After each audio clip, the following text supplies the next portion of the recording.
తానా నన్ను ఇన్వైట్ చేసింది. నా లైవ్ ప్రక్రియ చాలా బాగుంది. చిత్రం ఏంటంటే ఇక్కడ ఆనందం, అమలాపురం నుంచి అమెరికా అంటారు కదా, జస్ట్ అలా చేసిన షో సెకండ్ డైరెక్ట్ అమెరికాలో చేశాను లైవ్ షో. అప్పుడు ఏంటంటే సరే లైవ్ షో అయిపోయింది. కూచిగారు నిర్వాహకులు అన్నారు, కూచిగారు మళ్ళీ రేపు స్టేజ్ ఎక్కుతున్నారు, రెడీగా ఉండండి. అంతకన్నా ఏంటంటే బ్రష్ల రంగులు రెడీ చేసుకుంటాను ఆయుధాలు అన్న.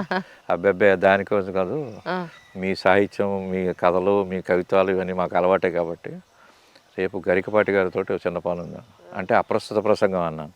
అది కూడా కాదన్నా. అయ్యో, మరి ఇంకేం చేస్తాను సార్ అన్నాను. సార్ మీ విషయం మిమ్మల్ని ఎలా వాడాలో మాకు తెలుసును అని చెప్పి, గరికపాటి గారు వస్తున్నారు, ఆయన అష్టావధానం చేస్తున్నారు, దానికి నవావధానం అని పేరు పెట్టి చిత్ర కవిత్వం అని చెప్పి మిమ్మల్ని స్టేజ్ మీద కూర్చోబెడుతున్నాం. మీరు ఒక 6 feet పెయింటింగ్, కొంచెం కొంచెం పెయింటింగ్ వేస్తుంటే ఆయన పద్యపాదాలు ఫిల్ చేస్తారు. అది ప్రయోగం.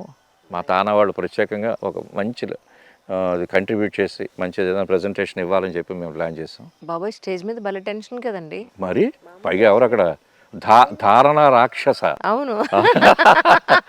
నేనంటే చాలా అభిమానం, గురుగారు ఆశీర్వచనం. మొన్న కూడా కలిసాను లాస్ట్ టైం. సరే ఇదేమిటి అన్నారు నన్ను ఫస్ట్ చూసి.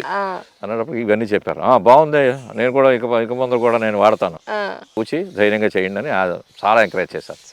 చిత్రం ఏంటంటే ఆ సభలో ఓ పృచ్ఛకుడు భరణి గారు, ఓ పృచ్ఛకుడు అచ్యుత దేవరాయలు గారు, మంచి కింద పరశురాజు బ్రహ్మానందం గారు, వీళ్ళంతా బ్యాచ్.